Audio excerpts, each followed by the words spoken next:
this is interesting. Minus 116s, minus 120s in the marketplace. We're seeing now minus 140s across the board and 6.5s on the total. He's not a big strikeout pitcher. His metrics look terrible, but he somehow seemingly gets 5 innings, 6 innings, only 1 earned run. It's because he's a super ground ball pitcher, induces that soft and medium contact. He can essentially sap the power away from the Dodgers. Pro Baseball Today, only on SportsGrid. What do you make of the season that Barkley had last year as he piled on the yards to get over 2,000, and what can that look like this year? His year could have been much better with different circumstances here. So he was great. I assume he'll be great again. You want to take Jahmyr Gibbs? I don't have an issue with it, but, Barkley, you're going to lose the tush push. Fantasy Sports Today, only on SportsGrid. How are you going to compete against a guy with 15 entries? A lot of the guys that won Survivor at the Circa, because since I'm there every single year for contest weekend, one guy won it all with 1 entry. And the truth is, he told me that he maxed out his entries the next year because he had the money to do it, and it was a brain. It messed with his brain, right? Sports Rage tonight, only on SportsGrid. Big Fish is the best player in the WNBA. She is running away with the MVP award. Why is that? Caitlin Clark, injured. Asia Wilson, not playing at Asia Wilson level, but it's more about the fact about what's around her has been an issue. So to me, Fish is almost like the MVP because everyone else has gone down in some way, shape, or form. Betting above the rim, only on SportsGrid.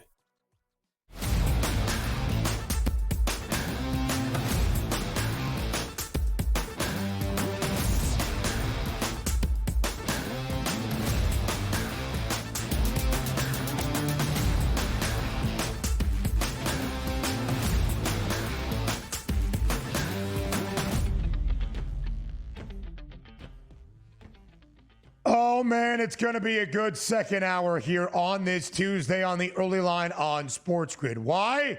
Football is front and center. He is Donnie. I am Ben. On this Tuesday, by the end of today, 30 of 32 NFL teams will have reported to training camp. That includes the Cincinnati Bengals. The Cowboys showed up yesterday. There is so much to discuss because of ownership and contract conversations and, of course, contract disputes. So there is so much to break down here in this second hour. Big picture questions, DRS, all around the National Football League. Will Dallas pay Micah Parsons? At least he is there. Will Cincinnati end up getting a deal done for either the rookie, Shamar Stewart, or the veteran and the NFL sack leader a year ago in Trey Hendrickson? Neither of those two guys at training camp, and the Bengals veterans show up today. So much to break down and explain to all of you to give you the necessary context to all of your football conversations. Getting ready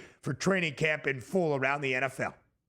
Exactly. And when we talk about that Cincinnati, front and center, you're careening down a path where you're in a Super Bowl window. Fantastic quarterback, electric wide receivers. Most organizations would capitalize on it and say, all right, all we need now is to build our defense up a little bit. We'll bring Al Golden in some fresh thoughts. We'll give him some pieces to use, and we'll see if we can make a run at this thing. And they do the exact opposite. You can't miss a season with Trey Hendrickson because how are you getting to the quarterback? So you draft a defensive end that's going to pass rush just in case maybe Trey Hendrickson doesn't work out, and you have neither one of those guys. A proactive organization who's as cheap as the Bengals are, Ben, you know what they should have done before the draft? Hey, Trey, go out and find a trade, which they told him, which was complete bogus. What do they expect, to get 2 first-rounders back, or they weren't going to take the trade? Yeah. Let's just say it was for a second and a third-round pick that you could use in this draft. Boom, fortify the defense. And you drafted in the first round of defensive end. Just pay the guy. Okay, Trey wanted more money. We couldn't afford it in our budget here, but we got 3 more players that we added to that defense to learn under Al Golden, and away you go. But instead, you go the opposite direction.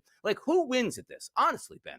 Let's just say Trey Hendrickson never shows up for the Bengals, and Shamar Stewart goes back to college. Oh, the Bengals, you showed them but you hurt your football team doing the exact thing you weren't supposed to do. The draft is supposed to help your football team, not hurt your football team. Great defensive ends don't grow on trees here. You have one. Treat him with respect like every other player is getting at his level and should be paid accordingly. And if you don't want to pay him, you move him because other people will pay that guy and give you compensation back. So it's almost like, again, we get back to if Trey doesn't show up, hey, we can find him $50,000 a day. Think of all the steak dinners we can have, guys, over the next month on Trey since he's not here. And boy, oh boy, if he doesn't show up the first week of the season, we can start finding him hundreds of thousands of dollars. Katie Blackburn over there, you can actually go get a new house with this. Oh, we won this year. No, you didn't. You win on the football field, not in your bank account as an owner. Come on. Yeah, DRS, and it really does seem to be that as the issue because the Bengals can win. They had a winning record last year, winning 5 consecutive because of an otherworldly offense. If the defense was even average and you have Trey Hendrickson and Shamar Stewart in the fold hunting down quarterbacks, this Bengals team could contend for a Lombardi trophy. But at this current juncture, it feels as though they might just waste away because of ownership. We heard from Mike Brown. We'll get back to all that in just a second, please. We heard from owner Mike Brown a little bit ago in his conversation around Shamar Stewart, the 17th overall pick this previous April, who the Bengals drafted in the first round. Of all 32 first-round selections, Stewart remains the only one that is not signed. We have detailed this conversation numerous times. The reason is not money, as Donnie has shared. The rookie wage scale, established more than a decade ago in the NFL, you know exactly, based on where you are selected in the first round, how much money you are slotted for. It is all fully guaranteed. It is a 4-year deal with a 5th-year team option. It's the same thing and has been for more than 10 years in the National Football League. Shamar Stewart's reps are not saying we want $1 million more than what the 17th overall pick got last year. They're not. They are only arguing with the Bengals over default clauses. And you heard what Mike Brown said, that if this guy is sitting in jail, I don't want to pay him. They added in a clause, DRS, that was not present for their previous 2 first-round picks, including Myles Murphy and Amarius Mims, the last 2 years. I can understand why Stewart feels slighted or personally attacked by that type of rhetoric and language in his contract. You might be asking yourself, do other NFL teams have these clauses in there? Yeah, they do. But the issue is that Cincinnati added it when that had not been the standard with the Bengals. If a very shrewd franchise in Cincinnati had this been the case for the last 15 years, then it probably would be a different story. That was status quo in Cincy. It is not. So you might be asking yourself, well, then why did they draft Shamar Stewart if they have some character concerns? Has Stewart warranted that type of concern around who he is both on and off the football field? No. Stewart has never been suspended. He has never missed team activities during his time with Texas A&M collegiately. He has never been involved with any off-the-field legal issues. So then why add this default clause? And even if you had a sliver of a reason to be concerned, then why draft Shamar Stewart? It does not make sense, DRS. And the Bengals, their fans, and this team are paying for their owner's ineptitude in the entirety of the front office. Yes, they are. And also, you don't get paid when you're in jail anyway. So the thought process behind like, oh, he just got arrested on a Tuesday. He was going to miss 6 games here. You don't get paid anyway in the NFL when you're put on that restricted list and you're sitting in jail. But what they want to do is come after the signing bonus, which is, hey, I'm a good draft pick. When I sign my name, I'm going to get money funneled immediately into my account. And they're saying if you go to jail, we want to take that back. Well, Mike Brown should go to jail at that point here for trying to steal from the clients here that he's actually trying to bring on board in a family type atmosphere. It's simple once again. Everybody signed in the first round but the Bengals, first round draft pick. And also, you saw yesterday, the luncheon. You know what wouldn't surprise me at all? Like if you show up to this luncheon where the press is invited and there's a cash register right next to where you pick up your food and they go, hey, you got a pizza and a soda, that's $6.99. Hey, I thought this was like a luncheon here to sort of talk. Yeah, it is a luncheon, but we're going to make a profit on this. And probably the press had to pay $5 or $10 to park at the stadium just to get into that press conference as well. And let's go back and even rip the Brown family even more. Do you remember like before it's Paycor Stadium, it was Mike Brown Stadium. And they go,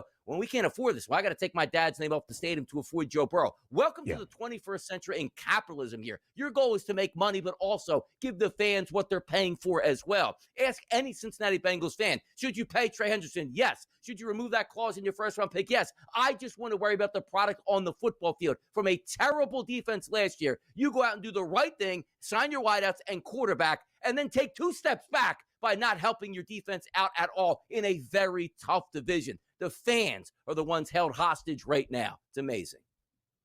Yeah, in DRS, if it was another organization where this was a blip on the radar, the first time a team entering training camp had some sort of contract dispute with a player for the first time in 15 years, maybe you'd give a little bit of a benefit of the doubt to the Bengals. It's not the case. It is the 3rd consecutive offseason where a large contract dispute has been hanging over Cincinnati. Joe Burrow, last year, Jamar Chase and T. Higgins. You could throw in T. Higgins even 2 years ago as well. Now, Trey Hendrickson and Shamar Stewart. The offensive guys have got their money and their deal, but the defense is the issue in Cincy. So again, common sense would say, get these deals done. Prioritize football. Prioritize winning. In the Cincinnati front office, led by their owner, Mike Brown, Donnie alluded to it there. His papa, Paul Brown, founded this franchise. Nepotism to the nth degree is the one holding back this organization. We'll discuss further in the update on Trey Hendrickson next.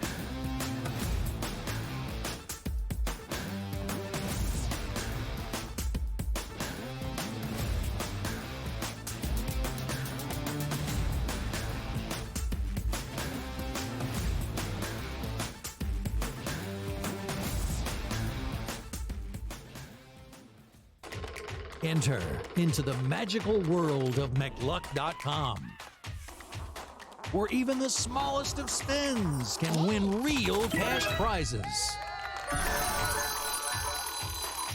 Adventure into over 1,000 of the best Vegas-style slot games. So what are you waiting for? Unlock your free welcome offer today. Join the fun where winners play and players win. Two guys that can do it all. Too much electricity this morning. This is a good time. We're having a lot of fun. I had to do a triple take. Ka-ching! Why? Because of parity. I didn't mean to offend. Yeah, it's not going to happen. Load management is a dirty word. Let him rip. You know what? Circumstances provide the results. What? How do you do this once? Oh, Donnie, you got such a good show there. A network that is booming. The Early Line, only on SportsGrid. We're going to go through every single thing, and I've got a great team behind me that's going to help me get the job done. I want this to be the place that people come to. There is going to be an energy to game time decisions that you will feel night in and night out. We are going to hit every single one of those markets that you need to know about. We will have everything at our disposal, and we will use that to our advantage. There is not going to be a better place, I promise you, than Game Time Decisions. I'm Kevin Walsh. Tune in to Game Time Decisions weekdays on SportsGrid. The game is on. The stakes are high. But the action isn't just on the field. He's rearranging that ring.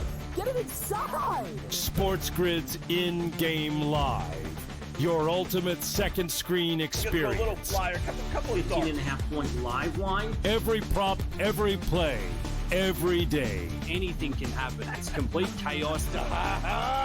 It's smarter to be on SportsGrid.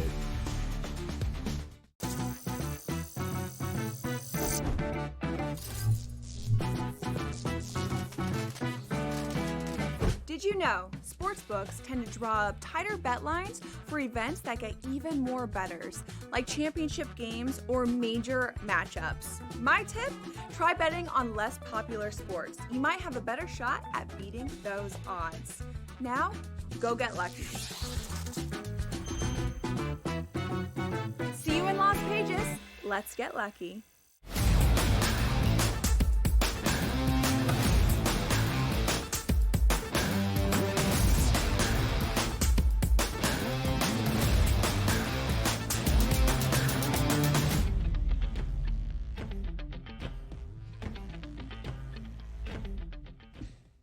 We continue our reactions to the start of training camp and a very murky one in Cincinnati with their first-round rookie Shamar Stewart, who did not report on Saturday, and Trey Hendrickson, the edge rusher star, the runner-up to Defensive Player of the Year. The NFL sack leader last season was 17.5, is not set to report on this Tuesday alongside the rest of the Bengals veterans. In DRS, we said before the break that if the Bengals were not a franchise that had been embroiled in contract disputes and conversations to start training camp each of the last 3 years, maybe Mike Brown in his comments at the luncheon yesterday, or Executive Duke Tobin, who basically said, we have treated Shamar Stewart fairly. I don't know why he is listening to his agents, which is completely outlandish. Maybe you would give them a small sliver of a benefit of a doubt.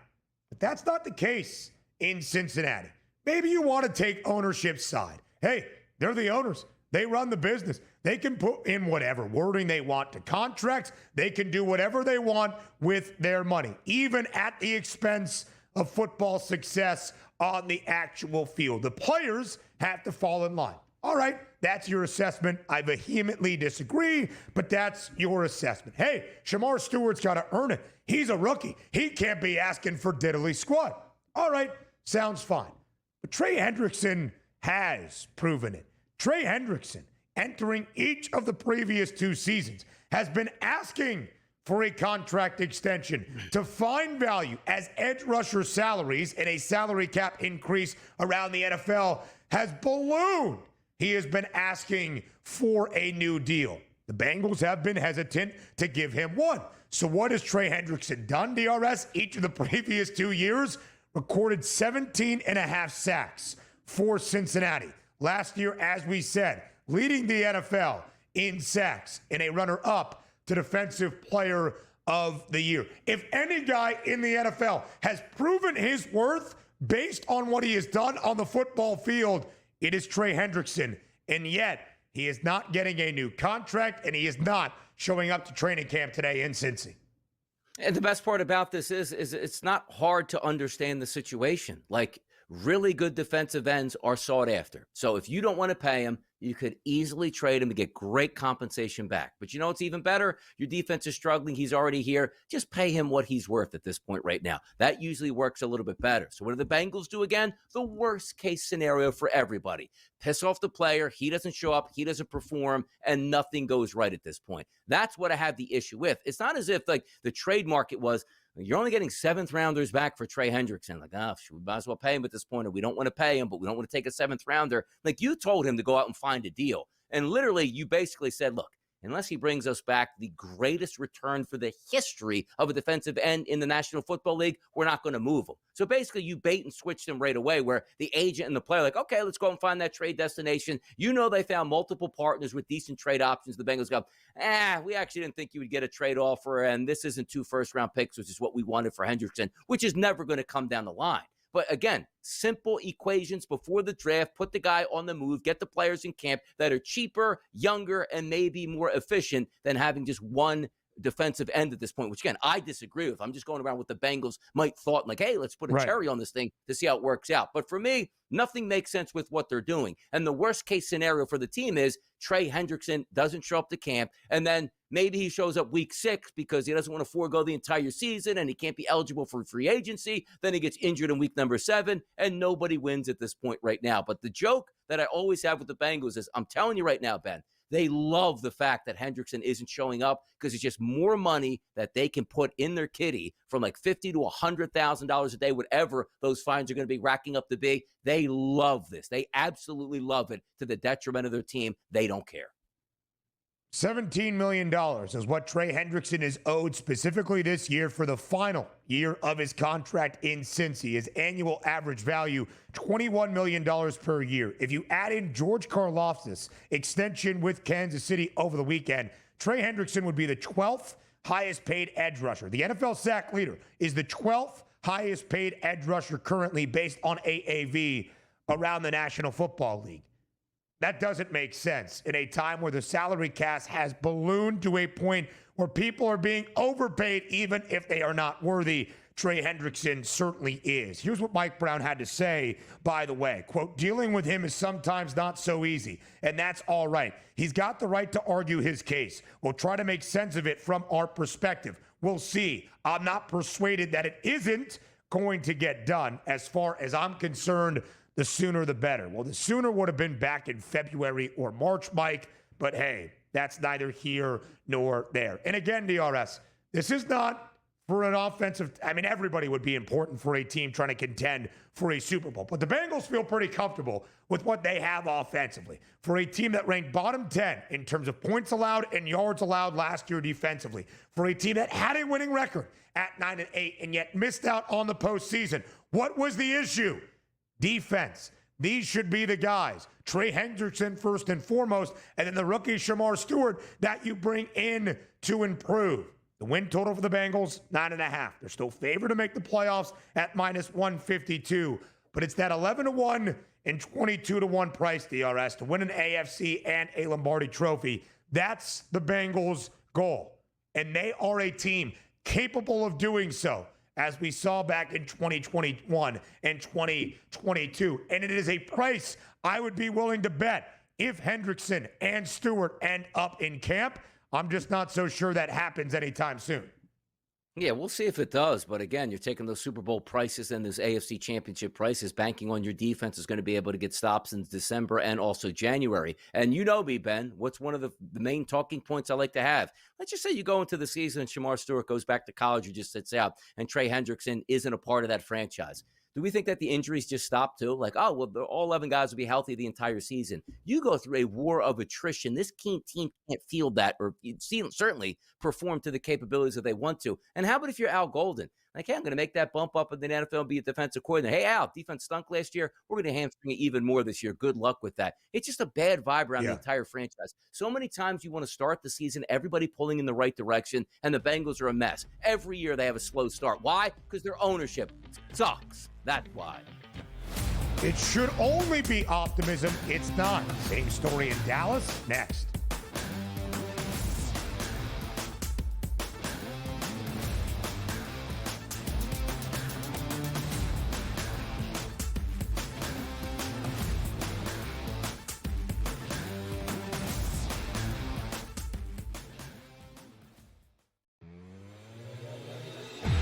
He might be hitting birdie putts and he might be hitting eagle putts and putting up a 17 under at the moment. But the way he did it and the way he's doing it, who he's doing it against, I think that's a great point, that the level of competition, the folks he's doing it against, they all fall apart. Scotty's going and running away with it, but no one is keeping pace, and thus it becomes a boring competition. And maybe that's not Scotty's fault. In-game live, only on SportsGrid. Paige Beckers, ready folks, is a top 10 WNBA player right now. You ever heard of the band Gladys Knight and the Pips? Yeah, it's Paige Beckers and the Dallas Wings. That's what she's got. Know what that means? She's got nobody. Enrique Wumwale has been awful this year. I don't know if she wants to play there or not. Game time decisions, only on SportsGrid. You know, they still need Kelsey to beat Kelsey at times.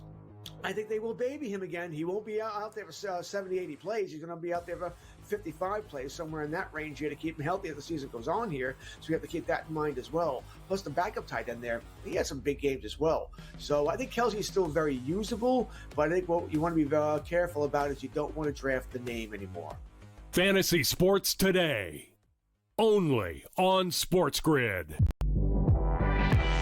Her ability to defend, shoot the three, rebound, pass the ball, and on a team that is awful. Right now, training to get the #1 overall pick if they win the WNBA lottery. Possibly to draft her buddy AZ Fudd, maybe. But when you look at Paige Beckers is a top 10 player in the WNBA. Betting above the rim, only on SportsGrid.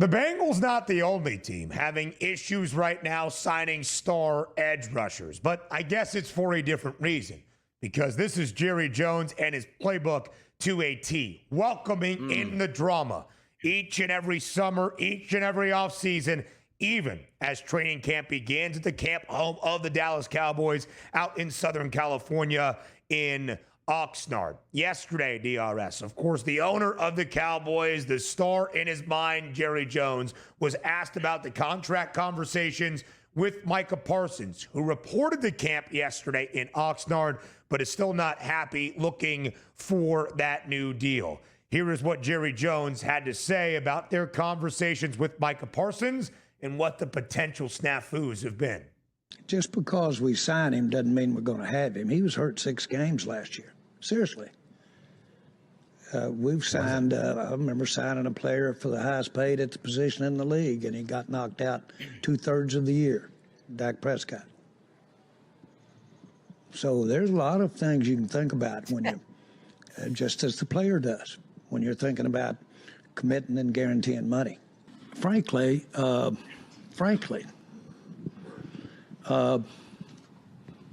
should we have waited on Diggs and Steele?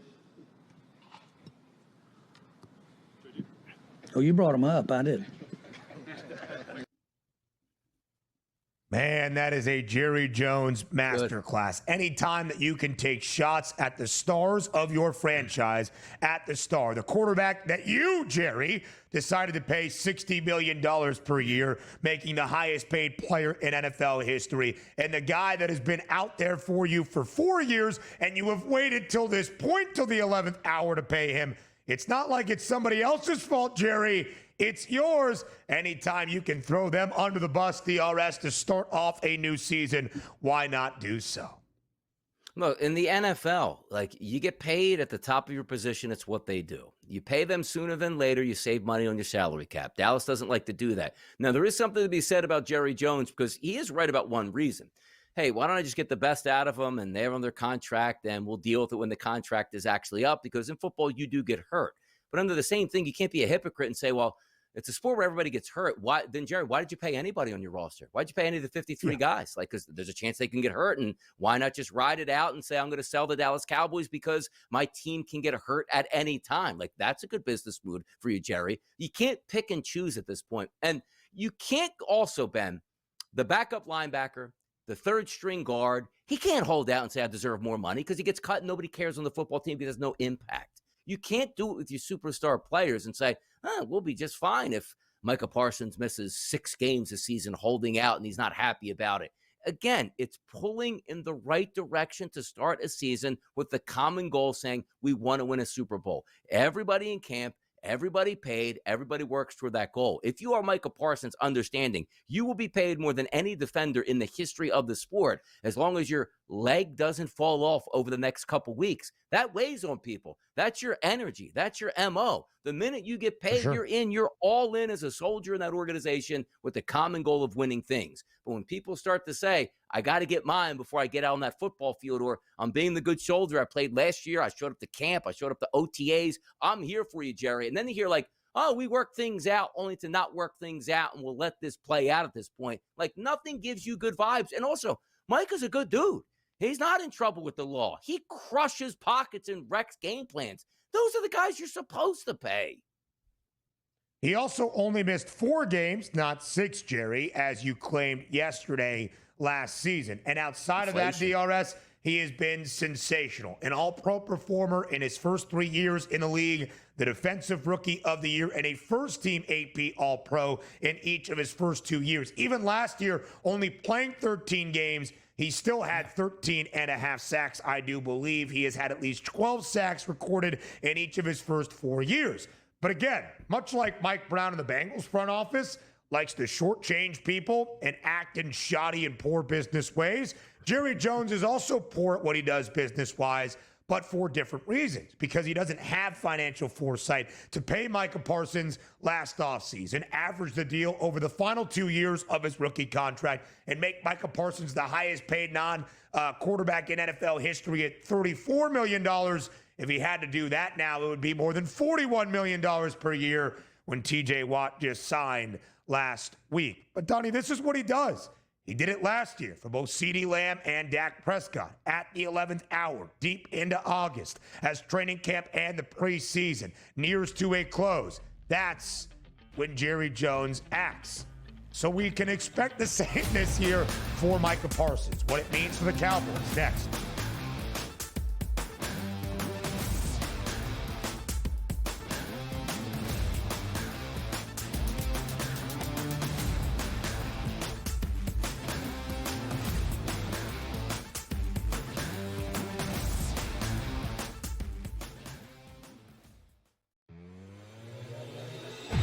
He might be hitting birdie putts and he might be hitting eagle putts and putting up a 17 under at the moment.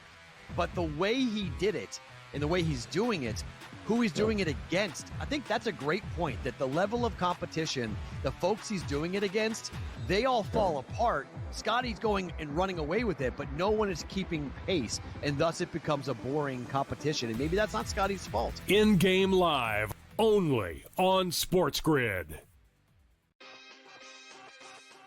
Paige Beckers, ready folks, is a top 10 WNBA player right now. You ever heard of the band Gladys Knight and the Pips? Yeah, it's Paige Beckers and the Dallas Wings.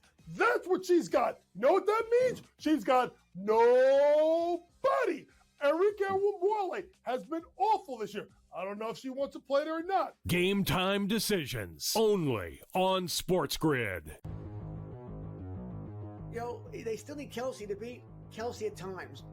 I think they will baby him again. He won't be out there for 70, 80 plays. He's going to be out there for 55 plays, somewhere in that range here to keep him healthy as the season goes on here. So we have to keep that in mind as well. Plus the backup tight end there, he has some big games as well. So I think Kelsey is still very usable, but I think what you want to be careful about is you don't want to draft the name anymore. Fantasy Sports Today, only on SportsGrid. Her ability to defend, shoot the three, rebound, pass the ball, and on a team that is awful. Right now, training to get the #1 overall pick if they win the WNBA lottery. Possibly to draft her buddy AZ Fudd, maybe. But when you look at Paige Beckers is a top 10 player in the WNBA. Betting above the rim, only on SportsGrid.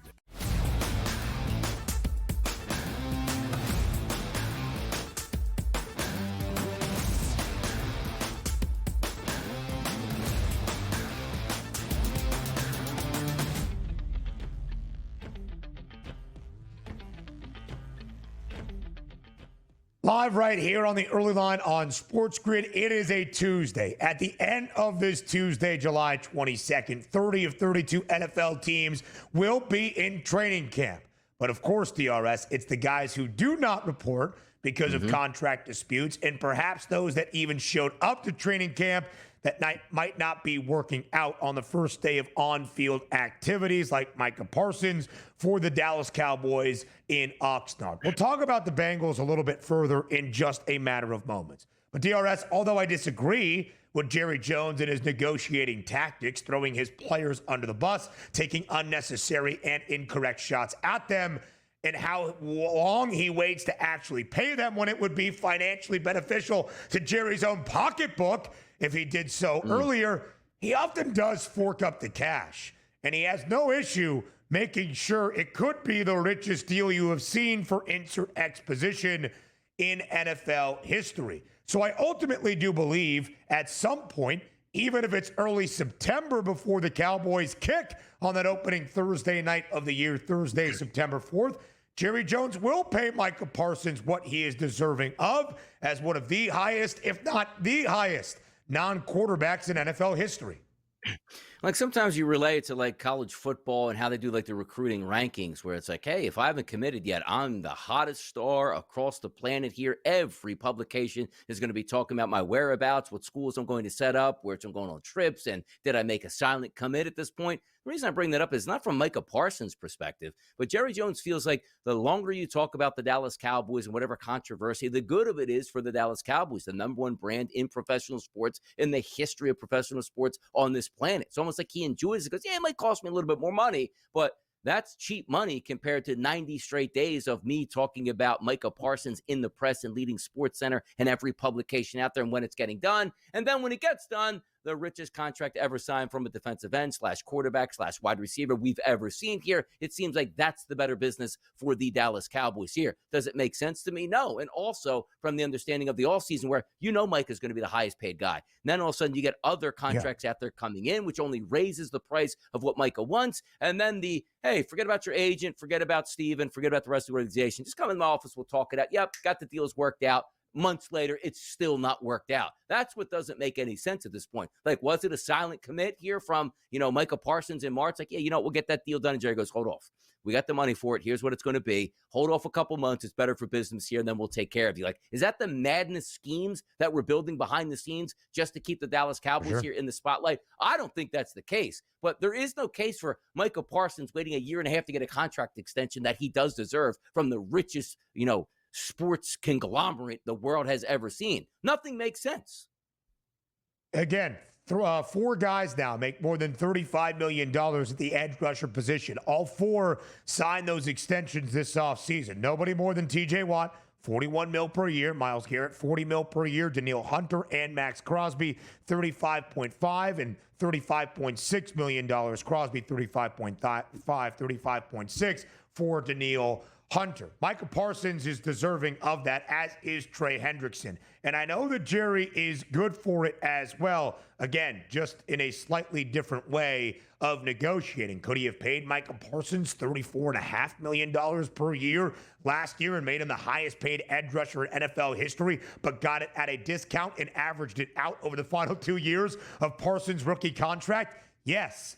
Did he choose to do so? No. Do I think what Donnie is alluding to, that he loves the drama in Dallas? Absolutely.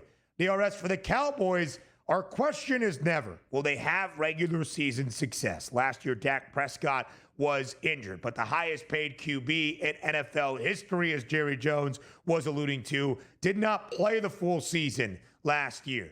But when Dak Prescott has been out there, 7 of the 9 years he has been in the NFL, he has played at least 12 games. Dallas has gone over its win total this year of 7.5 with at least 8 wins. And in 5 of those 7 years, double-digit victories for the Cowboys, including 2 divisional titles in the last 4 years in the NFC East. So I don't think the Micah Parsons contract dispute and distraction is going to hold the Cowboys back from going over 7.5. Do I think the circus that Jerry Jones has created with the Cowboys as a team, its branding and its notoriety almost to a celebrity status, holds Dallas back from winning actual meaningful football games, aka playoff games, NFC championship games, and Super Bowls? Yeah, I kind of do. Yeah, and usually that does. Like, again, camaraderie here, using your salary cap the right way. And what I mean by the right way is, yes, they're going to eventually pay those guys, but what happens if you had the foresight to pay Dak earlier? If you had the foresight to pay Micah earlier, and they go, hey, man, we got enough left here in the kitty that we can actually buy an extra defensive end, defensive tackle, linebacker, safety, cornerback here with money left over. And I understand there is a point to sometimes you want to wait, like, I don't know if his legs are bulky or if his knees bulky. I don't want to pay him right now. Let's get at least another season out of him. It's not the case with Micah Parsons. He's not walking around limping saying like, oh my goodness, it's cartilage, no cartilage left in either one of his knees. And let's just say in 2 years, it might give out. It just doesn't make sense business-wise. But you see the Dallas Cowboys and that 7.5 win total, I do think they make the playoffs, and I do think they lose in round 1 of the playoffs. That offense should move. Offensive line is decent.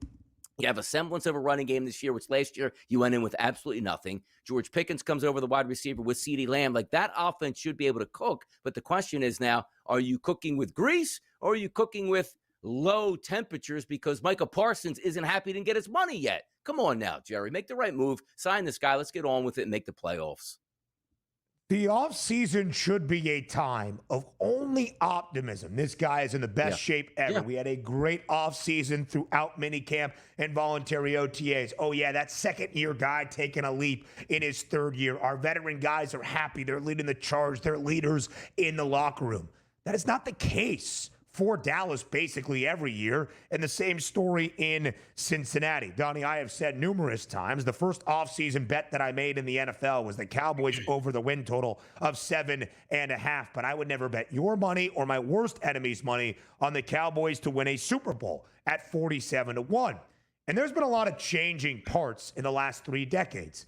Head coaches, staff, players, quarterbacks, defenses for the Dallas Cowboys. But one thing has remained, and that is Jerry Jones. So when there are issues constantly that you cannot just deem a coincidence for an NFL franchise that has its own standards of Lombardi Trophy or bust, and they are failing to meet that expectation each and every time, you gotta have to look at the common denominator. And it's the same story in Cincinnati. Mike Brown has been dealing with this. The Bengals front office. By the way, it's not like Duke Tobin is in year number 3. He's been there for more than 2 decades under his buddy, Mike Brown, who inherited this franchise from his father, Paul, that started this franchise back in the AFL days of 1968. They have dealt with this, DRS, the last 3 off seasons, which coincidentally line up with when? After the Bengals made it to back-to-back AFC championship games with a ton of talented guys on rookie deals. Joe Burrow, T. Higgins, Jamar Chase, and Trey Hendrickson on his first contract in Cincy, when the guys should have been rewarded for historic performances and yet have not. So now 3 consecutive off seasons, the Bengals have dealt with large-scale contract disputes, and what have happened the previous 2? The Bengals have missed out on the playoffs, not living up to expectation either. Exactly. It's simple. It's everybody pulling in the right spot here to get the season off with the good vibes, not worrying about yourself. Like, we don't need to hear about T. Higgins, family, his mom, all upset with the contracts and reading the tea leaves on some mysterious tweets that come out. Just pay these guys. The offense will be cooking in Cincinnati. The defense is what we're worried about here. Same thing in Dallas. We're not worried about the offense. We're worried about the defense because it's Micah Parsons. These are simple fixes here. Really good football players getting really good contracts. That's the name of the game in the NFL. Stop fighting this urge and costing yourself, because every single day that goes by, the price of that contract just went higher. Get the deal done. Stop procrastinating. Get in camp. Let's have some fun and start worrying about wins as opposed to wins on a contract. And wins, by the way, success, by the way, will bring you even more money. We need to be in a front office. Major League Baseball headlines next.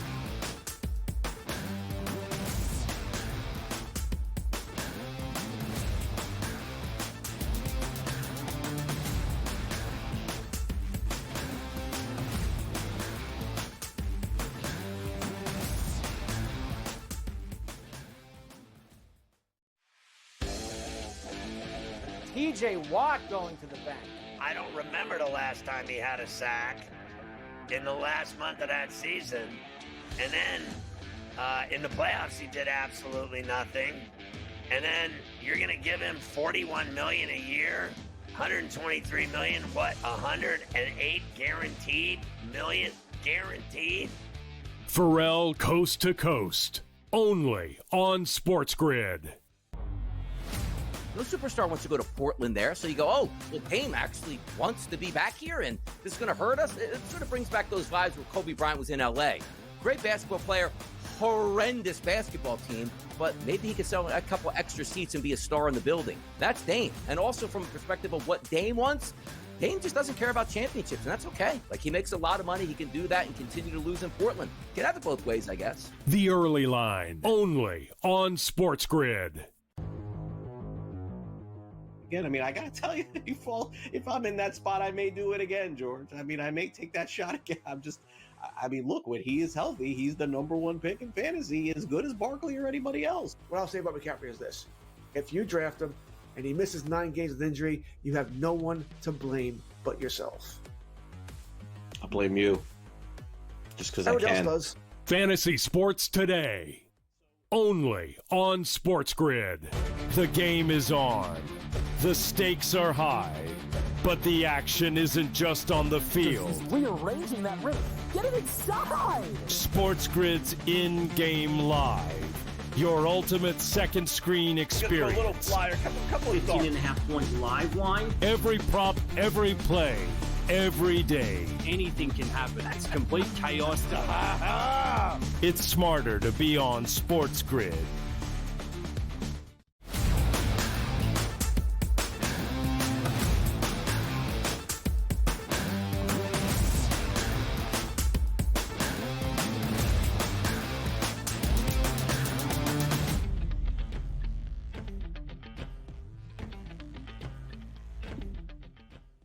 Major League Baseball is back post All-Star break. We are on to our second set of the second half, but basically every team approaching or at more than 100 games of 162. So DRS, every game now adds on this additional wrinkle of importance for playoff races and for divisional races as well. And of course, even beyond that, trying to occupy the top two spots in a league to earn the opening round bye if you believe in rest versus rust in the idea of a sport that is played each and every day. Donnie, yesterday the LA Dodgers picked up a 5-2 victory at home. Shohei Ohtani hit a 2-run shot after he was pitching in a game for his 35th homer of the year. Will Smith, an all-star catcher for the National League, multiple home run game. Andy Pages poured it on with a solo shot as well. Good for LA to pick up a victory. Their first in the second half, where they were swept by the Brewers over the weekend. And prior to the All-Star break, also swept by Milwaukee,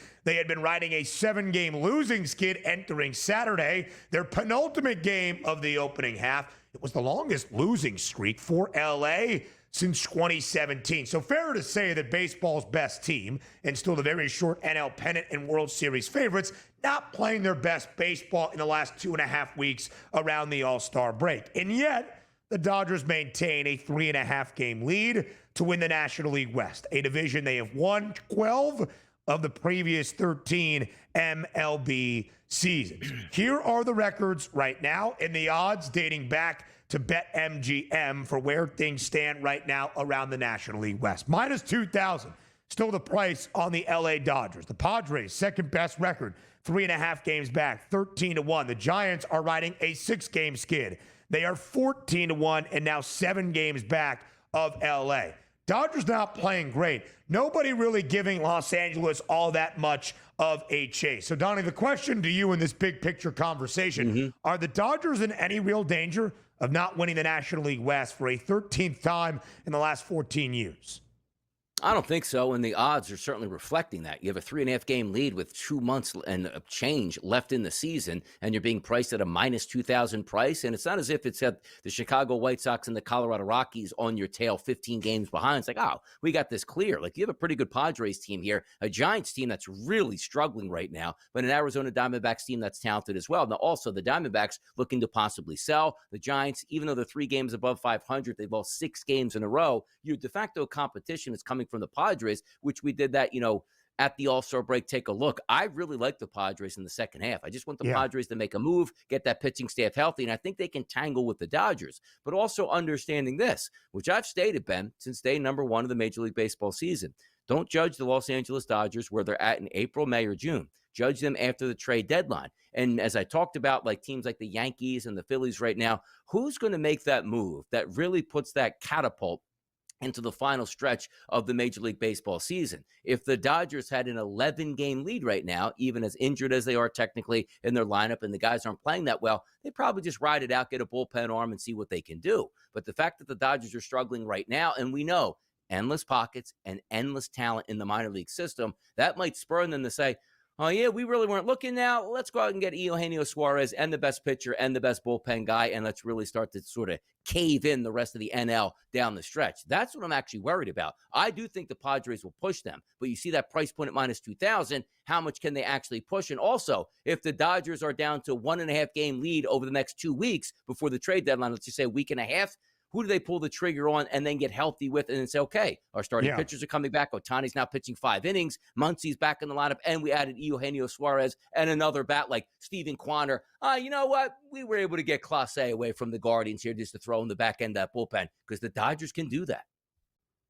Yeah, they absolutely can, DRS. Are we 100% sure the Dodgers are going to win the National League West?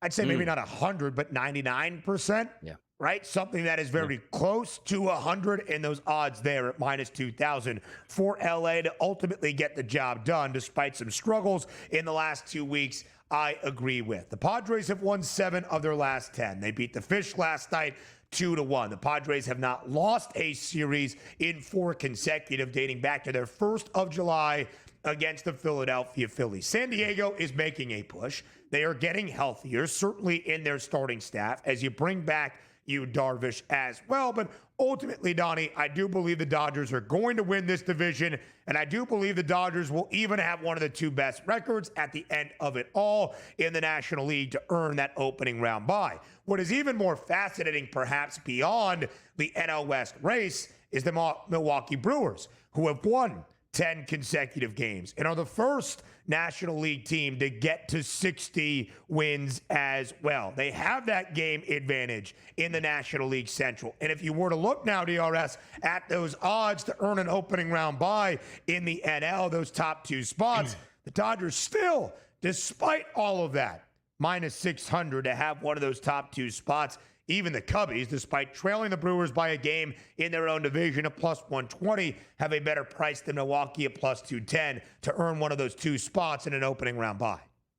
It's interesting now. Like, you take a look at the Phillies and the Mets and the NL East battling for that top spot. You now have the Milwaukee Brewers and the Cubs battling for that top spot. And then you take a look at the Dodgers and the Padres battling that top spot here. Nobody's running away with it like some teams there in the American League where it's like, hey, double-digit lead, let's get comfortable, which, again, spurns activities at the deadline. Do you think the New York Mets want to get outbid by the Philadelphia Phillies on a lead reliever? No, they don't. That price point just went higher. Same thing with the Brewers and the Cubs. Hey, here the Brewers are in on this guy. And the Cubs go, well, wait a second. Let's drive that price up. Same thing with the Dodgers. Even if the Padres can't catch the Dodgers and the Dodgers want to go out for a closer and the Padres go, even though we have 3 all-stars in our bullpen, we want to add a 4th, if nothing, just to drive the price up on the competitor so you can actually say, you know what? We didn't really want that guy, but we forced you to give up a better prospect, and then we bowed out of the race. Sure. It is what it is. It's fun to watch these, sort of collisions that are going to happen over the next week and a half, which will determine a lot. But these teams fighting for spots here are going for the same players in a very small player pool this season, and we'll see how that one works out.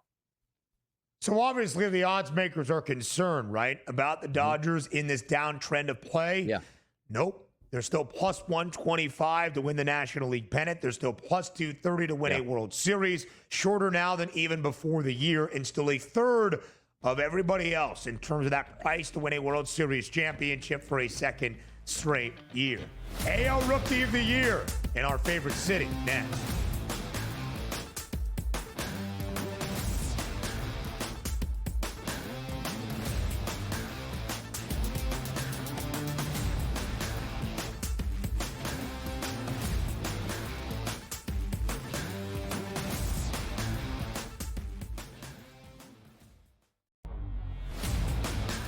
Shohei Ohtani can do something that nobody else in Major League Baseball can do. That means being maybe one of, if not the top 5 best hitters in baseball, and then go on the mound and throw some gems out here. Like, he threw 9 innings so far in his season, which isn't a lot, but that ERA is at 1.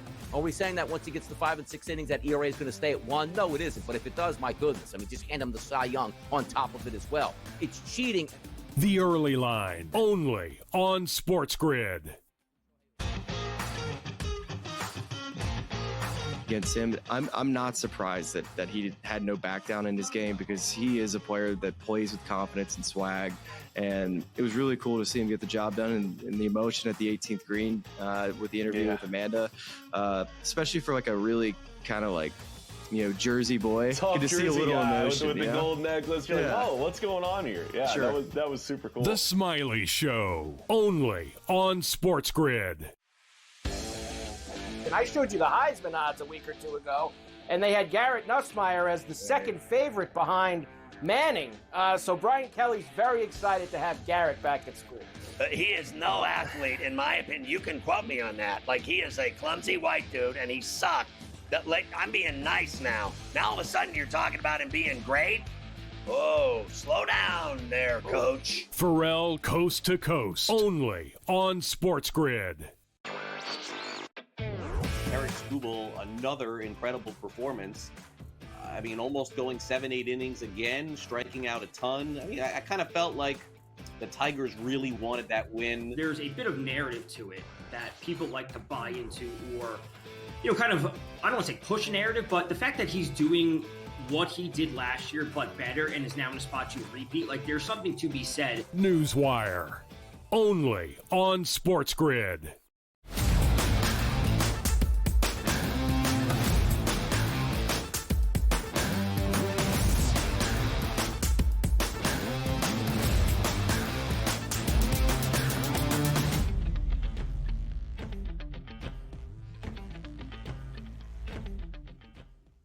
We welcome you back to this Tuesday live right here on the early line on SportsGrid DRS as we examine some big picture questions around Major League Baseball. It's time to take a peek at the American League Rookie of the Year odds. You and I have campaigned for two members of our favorite MLB team, the Athletics, to really be in a two-player race to win AL Rookie of the Year. Not Cam Smith of the Houston Astros, no disrespect, Cam, but two guys playing in our favorite city in Sacramento for the Athletics. The All-Star starter at short, Jacob Wilson, and Nick Kurtz of the A's as well. DRS, they are embattled in this Rookie of the Year race. Jacob Wilson was the even money favorite at the All-Star break. Now it is his teammate, Nick Kurtz, at a minus 150 price to win AL Rookie of the Year. Here are the stats for both of these strong rooks this season for the A's. A .318 average for Jacob Wilson, 10 homers, 44 RBIs. The price even improving on Kurtz today, now minus 150. 19 homers, including a shot yesterday, and 49 RBIs. Nick Kurtz and Jacob Wilson, DRS, who should be AL Rookie of the Year favorite? Yeah, taking a look here. I'm just trying to take a look at Kurtz. It looks like he's played 62 games now for this season. Crazy. So obviously didn't come on and didn't start day number one, but power numbers always win out. It's what they do. Like, we're not saying like Jacob Wilson isn't a good player. He started in the All-Star games hitting over 300, and he has 10 bombs himself as a shortstop, but 19 home runs by Kurtz in the 62 games. Like, what is this guy going to finish with? Like, not starting the season or like on a Major League Baseball roster and plowing 35 home runs? That's impressive. Crazy. That's why he's in the lead. It's the same way we look at Major League Baseball across the board. Like the Louis Arises, like, yeah, we love it when the guy hits 315, 320 owning a season, right? But that's not what gets you paid. Like Louis Ariz hitting 320 doesn't get you $50 million a year or $35 million a year. You know what does? Hitting 50 bombs. The power stroke always wins out, and that's what you're seeing right now from Kurtz. 281 and 19 home runs in 62 games. I absolutely love to see that. Both of these guys, bright futures for the Athletics, but for me right now, I agree with the odds maker. Kurtz hitting 19 home runs compared to 10 and not being up the entirety of the season, he's going to get the nod from me in this Rookie of the Year race. 62 games, DRS, 252 plate appearances, 221 technical at-bats for Kurtz, who was the 4th overall pick last summer in 2024, part of the outstanding 2024 draft class that has already made plenty of MLB debuts just a year after. So, 19 home runs in 221 total ABs. Basically a home run every 10 plate appearances for this guy. That is absolutely remarkable in your first year in Major League Baseball. And that's no knock against our other guy in terms of what Jacob Wilson is doing this year. He was the All-Star starter at shortstop, a glorified position, of course, in Major League Baseball. That 3.18 average is 4th best in all of the bigs, 3rd best in the American League. He is also deserving of this consideration, but I do believe in what you are saying, DRS. Nick Kurtz and the long ball probably win the day, the minus 150 price. If he continues even on half of this torrid pace, is going to deliver him the award. Yeah, and by the way, Kurtz from Lancaster, PA. We know some people out in Lancaster, PA. They're coming from Manheim Township High School. So an East Coaster over here having some fun here on the West Coast at this point. But the fact of the matter is, like, hey, oh, look at all this talent for the Athletics. Still, like, last place in the division. No hope for the future. Minor League Baseball stadium. Will they ever make it to Vegas at this point? So he's having fun, certainly, with his Major League Baseball debut this year. But fun times here, fun ballpark, fun lineup. Just not fun in the win column right now for the A's. 42-60 DRS. They got beat yesterday 7-2 on the road in Arlington against the Rangers. Yep, 2nd worst record in the American League. And that's one of the things, right? It's like you've got Jacob Wilson and Nick Kurtz. You've also got Larry Butler, who made a great home run rob in center field yesterday for the Athletics. You got 3 of the best young players in baseball in the American League. Is Mason Miller still throwing? Do they need a guy even to close out games? They've got so much young talent for this Athletic side. And yet you do wonder when it just implodes, if it's not already imploding in front of our very eyes. Will Kurtz, Wilson, and Butler be on the squad when they head to Vegas in a few years? We're not entirely sure, but we'll continue to put down for Sacktown and promote everything here for Sacramento Athletics, Kings, and otherwise on the early line. Hour number 3 next here on TEL.